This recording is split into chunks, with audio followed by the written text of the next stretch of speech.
Hello friends, आप सबका Bhavya classes के एजुकेशनल प्लेटफॉर्म पर हार्दिक स्वागत। जैसा कि जानते हैं कि हमने पिछली क्लास के अंदर हमारा पार्ट 8 कंप्लीट किया था और आज हमारा इस प्रश्नावली का अंतिम पार्ट 9, जिसमें 16 से लेकर 20 तक के प्रश्नों को हम लोग आज सॉल्व करने वाले हैं। तो देखें 16 से 20 प्रश्नों में क्या दे रखा है। हमारे इस चैप्टर का अंतिम प्रश्न है ये सारे। तो क्या बोला है कि किसी भी स्कूल के विद्यार्थियों को उनके समग्र शैक्षिक प्रदर्शन के लिए 7 नकद पुरस्कार देने के लिए 700 रुपए की राशि रखी गई है। तो ध्यान से सुने, आपको जो किसी व्यक्ति को पैसे बांटने हैं, इनाम देने हैं, तो कुल राशि आपके पास कितने रुपए हैं? 700 रुपए। यदि प्रत्येक पुरस्कार अपने पहले पुरस्कार से 20 रुपए कम है, तो यानी कि आप ये ध्यान से सुने, पहले से कम है तो पहला पुरस्कार कितना है पता नहीं, तो हम लोग मानते हैं प्रथम पुरस्कार, क्या लिखेंगे? प्रथम पुरस्कार वो हो गया हमारे पास क्या? x। अब इसी प्रकार से इसने बोला टोटल कितने जनों को देना है? 7 जनों को देना है। तो यहाँ पे ध्यान से सुने, ये तो हो गया फर्स्ट। और इसी प्रकार से हमारा सेकंड प्राइज क्या हो जाएगा? x - 20। क्यों? क्योंकि इसने बोला है प्रत्येक पुरस्कार से कितना कम है? 20। फिर हमारा पास आएगा हमारा थर्ड प्राइज, यानी कि तृतीय पुरस्कार, वो क्या होगा? x - 20 और फिर से माइनस का 20, यानी यहाँ हो जाएगा x - 40। फिर आएगा हमारे पास हमारा फोर्थ प्राइज क्या होगा? x - 40 तो पहले से था, इसमें से और -20 कम कर देंगे तो x माइनस हो जाएगा कितना? 60। फिर आएगा फिफ्थ प्राइज का मतलब x - 60 पहले से था, 20 और कम कर देंगे तो हमारे पास कितना हो जाएगा? x - 80। आपके पास कितने हो गए? 1 2 3 4 और 5 प्राइज हो गए। अब हम लेंगे हमारा छठा प्राइज क्या होगा? x - 80 तो पहले से था, 20 और हम माइनस कर देते हैं तो x माइनस क्या हो जाएगा? 100। फिर आएगा हमारा सातवां प्राइज क्या होगा? x - 100 में हम 20 और जोड़ देंगे तो हो जाएगा x - 20। तो ये 120, ये सारे के सारे हमारे क्या हो गए? प्राइज हो गए। अब हम लोगों को पता है कि टोटल वैल्यू कितनी दे रखी है हमें? 700 रुपए दे रखी है। कितनी दे रखी है? 700 रुपए। तो यहाँ पे देखें ये सारे पुरस्कार मिलके कितने होने चाहिए? 700 होने चाहिए। तो देखें x प्लस हम क्या लिखेंगे? x - 20। फिर लिखेंगे x, बीच में क्या लगाना हमें? प्लस लगाना है, प्लस x - 40। फिर लिखेंगे plus x - 60 plus x - 80 plus x - 100 और प्लस x - 120 बराबर मिलके कितने होंगे? 700। देखो कितने प्राइज हुए? 1 2 3 4 5 6 और 1 7। अब ध्यान से सुने, हमें पहले ब्रैकेट सॉल्व करना है। तो ब्रैकेट सॉल्व करते हैं, x plus plus plus minus का 20, फिर प्लस x - 40, फिर प्लस x - 60, फिर हमारे पास प्लस x - 80, फिर प्लस x - 100, फिर प्लस x - 120 बराबर 700। अब देखो प्लस के x कितने हैं? 1 2 3 4 5 6 और 1 7। तो हम टोटल x कितने हैं हमारे पास? 7x। बाकी सारी संख्याएं माइनस की हैं। तो यहाँ पे देखें 20 और 40 60, 60 और 60 120, 120 और 80 200, 200 और 100 300, 300 और 120 कितने हो गए? 300 के अंदर अगर आप 120 जोड़ देते हो तो आपके पास हो जाता है कितना? 420। तो यहाँ पे हम लिख सकते हैं, देखो वापस जोड़ लीजिए एक बार, 120 और 100 हो गए आपके पास कितने? 120 और 100 220, 220 में 80 जोड़े तो 300, 360, ये 400, 420। तो यहाँ हम लिख लेते हैं कितने? 420 बराबर कितने? 700। तो यहाँ आएगा 7x बराबर 700 माइनस 420। क्यों? ये माइनस का था, उधर जाते ही क्या हो जाएगा? प्लस का हो जाएगा। ये माइनस की चीज उधर जाती क्या हुई? प्लस की। तो हम इसको जोड़ लेते हैं। 7x बराबर देखो 0 और 0 0, 0 और 2 कितने हुए? 2, 7 और 4 कितने हुए? 11। तो x का मान आया हमारे पास 1120/7। जब भाग देंगे तो 7 एकम 7, 11 में से 7 गए, बच गए 4, हो गए 42, 7 छंग 42 और 0 पीछे वैसे के वैसे, यानी यही हमारा क्या है, फर्स्ट प्राइज। ये हमारा फर्स्ट प्राइज।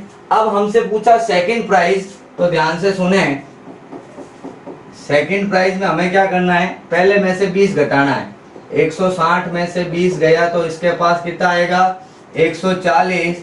और थर्ड वाले में हम क्या करेंगे, 140 में से 20 घटा देंगे तो आ जाएगा कितना, 120। फिर हम फोर्थ वाले में क्या करेंगे, 120 में से और 20 घटाएंगे तो आएगा 100। और पांचवें पुरस्कार के लिए 100 में से फिर 20 घटाएंगे तो आएगा 80।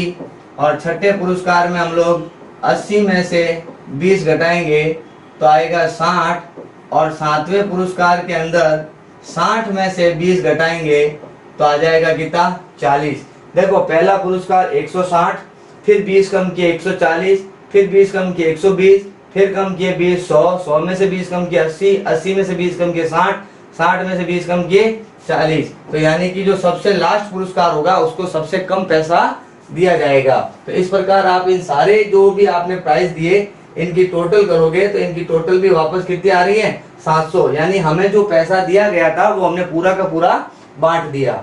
अब देखते हैं अगला प्रश्न क्या कह रहा है। थोड़ा प्रश्न बड़ा है लेकिन प्रश्न ज्यादा टफ नहीं है, ध्यान से सुने। एक स्कूल के विद्यार्थियों ने वायु प्रदूषण कम करने, ये खाने की जगह पे यहाँ पे कम करने के लिए स्कूल में अंदर और बाहर पेड़ लगाने के बारे में सोचा। ठीक है, सोच लिया। यह निर्णय लिया गया कि प्रत्येक कक्षा का प्रत्येक अनुभाग, अनुभाग का मतलब होता है सेक्शन, जैसे स्कूल में होता है ना क्लास ए क्लास बी, वैसे अनुभाग अपनी कक्षा की संख्या के बराबर पेड़ लगाएगा। कक्षा की संख्या के बराबर का मतलब हुआ कि जो कक्षा अगर तीसरी क्लास है तो तीसरी क्लास 3 पेड़ लगाएगी, अगर कक्षा 5 है तो 5 पेड़ लगाएगी, इस प्रकार से। फिर क्या बोला, उदाहरण के लिए कक्षा 1 का एक अनुभाग, ये यहाँ पे भाग है, 1 पेड़ लगाएगा। कक्षा 2 का एक अनुभाग यहाँ पे 2 पेड़ लगाएगा। 3 का अनुभाग 1 3 पेड़ लगाएगा। यदि ऐसा चलना है कहाँ तक, 12 क्लासों तक, तो प्रत्येक कक्षा के 3 अनुभाग है। कितने अनुभाग हैं, 3, यानी हर क्लास के 3 सेक्शन। इस स्कूल के विद्यार्थियों द्वारा लगाए गए कुल पेड़ों की संख्या ज्ञात कीजिए। तो देखें इसको हम सॉल्व करते हैं। हमारे पास कक्षा 1 ने पेड़ लगाया 1, कक्षाएं टोटल कितनी है 3, ए बी सी, तीनों ने एक एक पेड़ लगाया, तो पहली क्लास से टोटल पेड़ कितने लगे 3। फिर अगर मैं बात करूं मेरे कक्षा सेकंड की, तो वो 2 पेड़ लगाएगी और उनकी क्लासें हैं 3, तो टोटल 3 के इंटू 6 हो जाएगा। फिर अगर मैं तीसरी क्लास की बात करूं तो वो 3 पेड़ लगाएगी और उनके 3 क्लासें हैं, तो टोटल कितनी 9। तो इस प्रकार आप देखें कि हमारी एपी क्या बनी, 3 6 9 डैश डैश बनती रहेगी। ऐसे ही हमारी क्लासेज है टोटल 12, तो यानी कि आपके पास प्रथम पद यानी ए वो आया कितना 3, और डी का मान होता है A2 माइनस A1 यानी 6 माइनस 3, तो कितने आ गए 3, और n का मान दे रखा है कितना 12। तो हमसे क्या पूछा, पेड़ों की कुल संख्या यानी योग, योग का सूत्र होता है Sn यानी n/2, तो ये हुआ 2a plus n minus 1 into में d। तो देखें यहाँ पे क्या हुआ, n का मान है 12 बटे में 2, 2 इंटू a की वैल्यू हमारे पास कितनी है 3, तो यहाँ रखेंगे 3, n का मान 12 माइनस 1 इंटू d का मान हमने निकाला कितना, d का मान हमने निकाला यहाँ पे 3, तो ये आ गया 3। अब देखें 2 का भाग 12 में देंगे तो 6 बार, 2 को 3 से गुणा किया 6, 12 में से 1 कम किया 11 इंटू में 3। ठीक है, यहाँ पे क्या होगा 6, 11 इंटू 3 हो गया 11 तिया 33, तो ये हुए 6, 3 6 तिया 18, 6 और 3 ये दोनों जोड़ देंगे तो हमारे पास हो जाएगा कितना 39। तो यहाँ पे देखें इसको ब्रैकेट हटाएंगे तो हम ऐसे लिख सकते हैं, ये हुआ 6 नम 54 के 4 हासिल के 5, 6 तिया 18, 18 और 5 हो जाते हैं कितने 23, तो 234 पेड़ आपके क्या हो जाएंगे टोटल, ये सारे बच्चे मिलके आपके इसके अंदर लगा लेंगे। तो इस प्रकार हमारा 70वां सवाल जो काफी बड़ा था लेकिन बहुत ही शॉर्ट में ये समाप्त हो गया। देखते हैं 18 नंबर क्वेश्चन क्या कह रहा है। ये थोड़ा अलग क्वेश्चन है, इस चैप्टर के अंदर आपको दूसरी चीजें भी फाइंड आउट करनी है, क्योंकि यहाँ पे साथ में पाई की वैल्यू दी है। क्या बोला, केंद्र ए से प्रारंभ करते हुए बारी बारी केंद्र ए और बी को लेते हुए त्रिज्याओं 0.5 सेंटीमीटर, 1.0 सेंटीमीटर, 1.5 सेंटीमीटर और 2.0 सेंटीमीटर उत्तरोत्तर, यहाँ पे गलत छप गया है, दत्तरोत्तर की जगह उत्तरोत्तर अर्धवृत्तों को खींचकर एक सर्पिल बनाया गया। 13 क्रमागत वृत्तों से बने इस सर्पिल की कुल लंबाई क्या है। अब देखो ये सर्किल दे रखा है, यहां से लेके यहां तक घूम के एक बना, और आप जानते हैं सर्किल पूरा ऐसे होता है। जब सर्किल की हम यहाँ केंद्र बिंदु होता है, ये हमारी क्या होती है आर, तो इसको यहां से लेके यहां तक पूरा लेते हैं, उसे हम बोलते हैं परिधि। लेकिन हमारे डायग्राम के अंदर हम परिधि क्या ले रहे हैं, आधी ले रहे हैं, और परिधि का मान क्या होता है 2 पाई आर।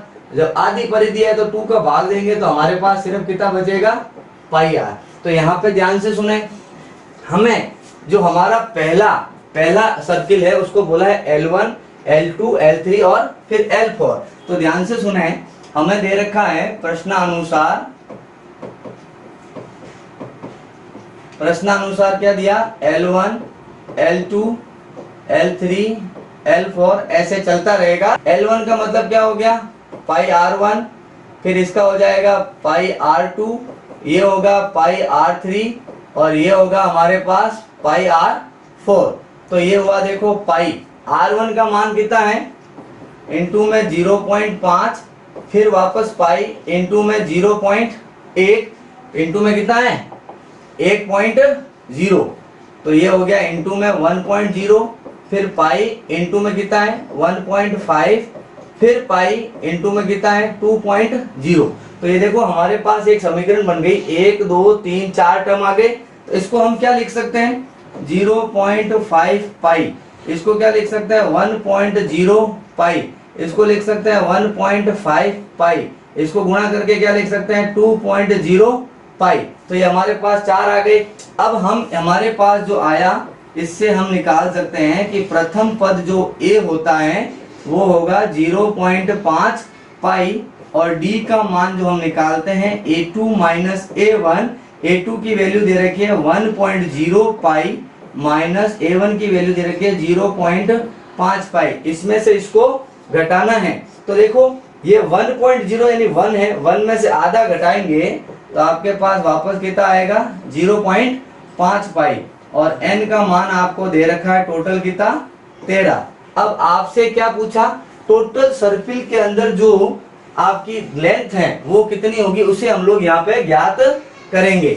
तो यहाँ पे देखें Sn क्या होता है n/2 2a plus n-1 into में d, n का मान 13/2 2 इंटू a का मान कितना है, a का मान है 0.5 पाई, 0.5 पाई प्लस n का मान 13 माइनस 1 इंटू डी का मान भी कितना है 0.5 पाई। हमारे को पाई की वैल्यू अभी नहीं रखेंगे, हम लास्ट में रख देंगे, हमें बोल रखा है पाई का मान रखना है, हम लास्ट में रखेंगे।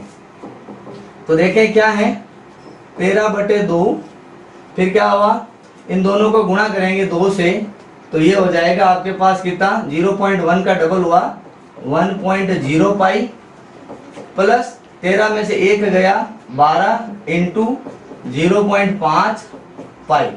अब देखें क्या हुआ हमारे पास 13/2, ये 1.0 का मतलब क्या हुआ 1 पाई, तो इसको डायरेक्ट लिख दूं मैं यहाँ पे ऐसे ही पाई प्लस, अब इसको गुणा करेंगे 12 पंजे 60 का 0 हासिल 6, 12 का पारा 0 बार बोला तो ये आ गया 6, पॉइंट के बाद में 1 पॉइंट है और ये हो गया पाई।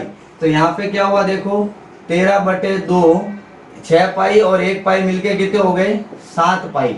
अब देखें 7 पाई है, इसका मतलब क्या हुआ 13/2 इंटू में 7 इंटू पाई का मान कितना 22/7, 7 से 7 कट गया, 2 से 22 कट गया 11 बार, यानी कि 13 इंटू 11, यानी कि हमारे पास क्या बचा 13 इंटू 11 बचा है। तो हम इसको गुणा करते हैं 11 तिया 33 का 3 हासिल के 3, 11 कम 11, 11 और 3 हो गए आपके पास कितने 14, तो 143 सेंटीमीटर आपके पास इसकी पूरी सर्किल की लेंथ आएगी। ठीक है, इस प्रकार हमारे प्रश्न कंप्लीट हुआ। यहाँ पे ध्यान रखना, हमने पाई का फॉर्मूला क्यों काम में लिया, क्योंकि ये सर्किल है और इसकी परिधि होती है कितनी, परिधि मैंने बताई होती है 2 पाई आर, लेकिन हमें तो आधी परिधि लेनी है, तो 2 का भाग दे दिया, तो हमारे पास फॉर्मूला क्या बना, पाई आर। इसलिए यहाँ पे L1 की लेंथ हमने पाई आर लिया और आर के साथ 1 लगाया। क्यों, क्योंकि हर एक की आपकी त्रिज्या आपको क्या दे रखी है, अलग अलग दे रखी है, इसलिए हमने इसको R1 R2 के नाम से डिफाइन किया। इस प्रकार हम बढ़ेंगे हमारे अगले प्रश्न में। देखें अगला प्रश्न क्या है, 200 लट्ठों की ढेरी यानी लकड़ियों की कोई ढेरी है, इस पर रखा जा है कि सबसे नीचे वाली पंक्ति में आपके पास कितने हैं, 20 हैं, उसके अगली पंक्ति में 19 है, उसकी अगली पंक्ति में 18 है। तो ये 200 लट्ठे कितनी पंक्तियों में रखे गए तथा सबसे ऊपरी पंक्ति में कितने लट्ठे होंगे। तो ध्यान से सुने, अगर हम नीचे से काउंट करें तो प्रथम पद यानी A बराबर कितना 20 और B अगर काउंट करें तो A2 माइनस A1, A2 का मान देखो, A2 का मान है 19 और A1 का मान है 20, तो 19 माइनस 20 यानी कितना आया, माइनस का 1। अब AN दे रखा है कितना 200, तो AN का सूत्र क्या होता है भाई, 200 तो टोटल लट्ठे हैं, आपको ये AN नहीं दे रखा है, ये आपको क्या बोला 200 लट्ठों की ढेरी, नंबर ऑफ लट्ठे आपके कितने पास है 200, तो ये AN नहीं है, ये आपका क्या हो जाएगा SN, ये आपका क्या होगा भाई SN होगा। यहाँ AN की जगह हम लिखेंगे SN बराबर 200। अब आपको पता है चूंकि SN का मान क्या होता है n/2 2a plus n minus 1 into में d। SN का मान 200, n का मान पता नहीं, 2 इंटू a का मान 20 प्लस n ज्ञात नहीं है और d का मान है माइनस का 1। तो देखें ये 200 को इससे सॉल्व करेंगे तो ये 200 बराबर n/2, 2 को 20 से गुणा किया 40 प्लस इसको इससे गुणा किया तो क्या आएगा माइनस का n, इसको इससे गुणा किया तो कितना आ जाएगा प्लस का 1। ये सॉल्व। अब देखें क्या होगा, 2 इधर गुणे में है, इस भाग में है तो कहाँ जाएगा गुणे में, तो हम लिख सकते हैं 200 गुणा 2 बराबर n, ये हो जाएगा 40 और 1 मिलके कितने हो गए 40 और 1 40, ये और 1 ये, इसको सॉल्व कर लेते हैं 40 plus minus minus plus plus 1। तो यहाँ पे देखें क्या हुआ, 2 को 200 से गुणा किया 400 बराबर n, फिर इसको सॉल्व करते हैं क्या आएगा 40 plus minus minus n plus plus plus का 1। तो यहाँ देखें क्या हुआ 400 बराबर n, 40 और 1 हो गए 41 माइनस n। अब इसको गुणा कर लेते हैं तो 40, 41 को n से गुणा करेंगे 41n, इसको इससे गुणा करेंगे n स्क्वायर। अब यहाँ क्या करेंगे हम लोग पक्षांतरण, तो पक्षांतरण करते हैं तो माइनस वाले सब इधर ले आते हैं, तो ये हुआ n स्क्वायर माइनस 41 और ये कितने हुए, ये 400 अपनी जगह पे था, बराबर में क्या बचा 0। अब 41 के हमें 2 टुकड़े करने पड़ेंगे, जो जोड़ने या घटाने पे तो कितने हो जाए 41 और गुणा करने पे आपके कितनी संख्या आनी चाहिए 400। तो ऐसी संख्या हम ले सकते हैं 16 इंटू 25, 25 को 16 से मल्टीप्लाई कर देंगे तो हमारे पास ये आपकी संख्या आ जाएगी। तो n square minus 16n minus के 25n और प्लस के कितने 400 बराबर देखें 0। देखो 25 और 16 मिलके हो गए 41, 25 से 150 का 0 हासिल के कितने 15, 25 से कम 25, 25 और 15 हो गए 400।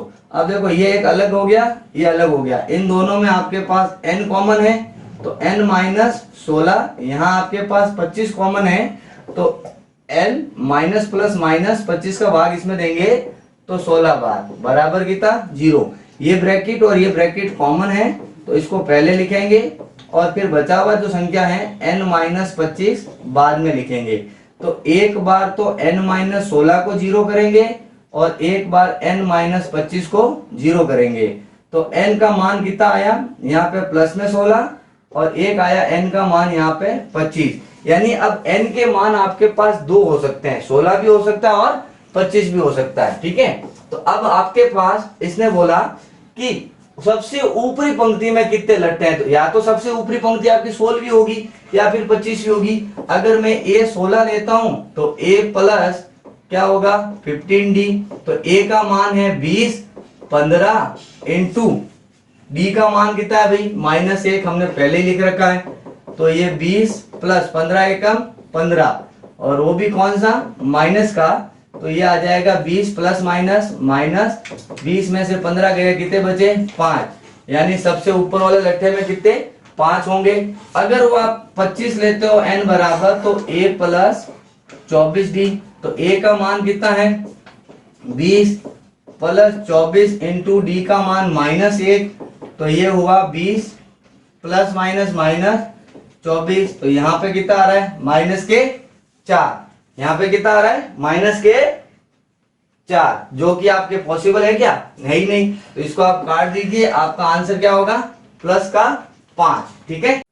देखें यहाँ पे हमारे पास n का मान जब हमने 16 लिया तो ऊपरी पंक्ति में कितने आए 5, और जब हमने n का मान 25 लिया तो नीचे कितने आए 4, यानी इसको हमने क्यों काटा, क्योंकि हम जानते हैं कि कोई भी लकड़ी के लट्ठों को माइनस में नहीं रखा जा सकता। जैसे अगर मैं आपसे बोलूं कि आप -5 गुलाब जामुन खा लो, जब गुलाब जामुन है ही नहीं तो आप खाओगे कहां से, तो उसी प्रकार से यहाँ पे क्या होगा, जब लकड़ियां ही नहीं है तो माइनस में हम लोग नहीं रख सकते, तो हमारा n का मान कितना होगा 16 होगा, 25 को हम नहीं लेंगे, और ऊपरी पंक्ति में हमारी कितनी पंक्तियां होगी, जो भी ऊपरी पंक्ति है कि उसमें 16 पंक्तियों ऊपर 5 लकड़ी के लट्ठे होंगे। इस प्रकार अब हम बढ़ेंगे हमारे अगले प्रश्न में। देखिए अगला प्रश्न क्या कह रहा है, बहुत इंटरेस्टिंग है। एक आलू दौड़ में प्रारंभिक सीन पर एक बाल्टी रखी हुई है, देखो जैसे एक ट्रैक बना रखा है, यहाँ एक बाल्टी रखी हुई है, फिर जो पहले आलू से 5 मीटर की दूरी पर है, ये पहला आलू यहाँ रखा हुआ है, यहाँ से कितना है 5 मीटर की दूरी पर है। अन्य आलुओं को एक सीधी रेखा में परस्पर 3-3 मीटर की दूरी पर रखा गया है। पहला आलू 5 मीटर है, बाकी सब 3-3 मीटर की दूरी पर रखे गए। इस रेखा पर टोटल आलू कितने हैं 10 हैं। प्रत्येक प्रतियोगी बाल्टी से चलना प्रारंभ करता है। आदमी यहां से जाएगा, यहां से आलू उठाएगा, फिर वापस यहां जाएगा, मतलब एक बार जाएगा और एक बार आएगा, ठीक है। निकटतम आलू को उठाती है, उसे लेकर वापस दौड़कर बाल्टी में डालती है, फिर वापस दूसरा आलू लेने के लिए जाती है। तो ध्यान से सुनिए, बहुत अच्छा क्वेश्चन है, इसको समझें। इसने क्या बोला है, देखो पहला आलू जो आपका प्रथम पद है वो कैसे निकलेगा, पहले तो 5 मीटर तो यूं जाना है, फिर आलू उठाना है, फिर वापस 5 यहाँ आना है। तो पहले के लिए आपके पास कितनी हो गई दूरी 10 मीटर। फिर अगर आप A2 निकालो तो 5 और 3, दूसरा आलू यहाँ है, तो यहां से यहाँ गए, टोटल कितने गए 8, और 8 ही वापस आए, तो यहाँ क्या हो जाएगा 8 प्लस 8 यानी कितने हुए 16। फिर आप निकालेंगे A3, तो देखें तीसरा आलू यहाँ है, तो 8 प्लस 3 प्लस 3, 8 और 3 11, सॉरी यहाँ पे क्या होगा, पहले तो आपके पास कितना है 5, कितना दे रखा है यहाँ पे, पहली दूरी में कितनी है, पहली दूरी दे रखी है आपको 5, तो ये हुआ 5 प्लस 3 प्लस 3, 3 और 3 6 और 1 11, तो 11 जाएगा और 11 ही वापस आएगा। तो A3 में क्या होगा 11 प्लस 11 बराबर कितने हुए 22। तो देखो हमारे पास इस प्रकार एक सारणी बन गई, हमारी AP बन गई कितनी 10 16 22 डैश डैश चलता रहेगा। और आपको बता रखा है कि टोटल आलू कितने रखे हैं 10, तो 10 बार जाना है और 10 बार ही वापस आना है। तो A बराबर आपका 10 हो गया, B बराबर होता है A2 माइनस A1, A2 का मान 16 और इसका मान 10, 16 में से 10 गए तो कितने बच गए 6, और N का मान दे रखा है कितना 10 आलू, यानी कि 10 बार दौड़ना है। तो अब आपसे क्या ज्ञात करना है SN, तो देखें SN क्या होता है, SN होता है N/2 2A plus N minus 1 into में D। तो N की वैल्यू कितनी है 10 बटे में 2, 2 इंटू A, पहली बार में उसको दौड़ने के लिए कितना दौड़ना है 10, फिर N का मान भी 10 माइनस 1 इंटू D, D का मान हमारे पास है कितना 6। तो देखें ये कट के हो गया 5, 2 दाए 20 प्लस 10 में से 1 गया 9 इंटू में कितना 6, तो ये हुआ 5, 20 प्लस 9 54 इसको भी जोड़ लेंगे। तो इसको जोड़ो, 4 और 0 कितने हो गए 4, 5 और 2 कितने हो गए 7, ब्रैकेट हटा दिया, गुणा 5 चौक 20 का, 0 हासिल के 2, 5 और 7 है 35, 35 और 2 कितने हो गए 37। तो आपके पास टोटल वैल्यू कितनी आई 370। तो इस प्रकार से हमारा ये प्रश्न भी खत्म हुआ और हमारी एक्सरसाइज 5.3 जो कि बहुत ही बड़ी प्रश्नावली थी, और क्योंकि इस प्रश्नावली में टोटल क्वेश्चन आपके पास टोटल जो नंबर ऑफ क्वेश्चन है वो कितने हैं 92 क्वेश्चंस थे, और वो आज हमने कंप्लीट कर लिए। आपको मैंने बता रखा है कि आपकी क्लास 10th में पूरी किताब में टोटल आपके पास क्वेश्चन कितने हैं 431 क्वेश्चन है, जिसमें से हमने 92 कर लिए हैं। अब बचे हुए शेष हम बहुत जल्द इसको कंप्लीट कर लेंगे। तो आप इसकी प्रैक्टिस कीजिए, तब तक हम हमारे अगली क्लास में मिलेंगे। तब तक के लिए जय हिंद, जय भारत।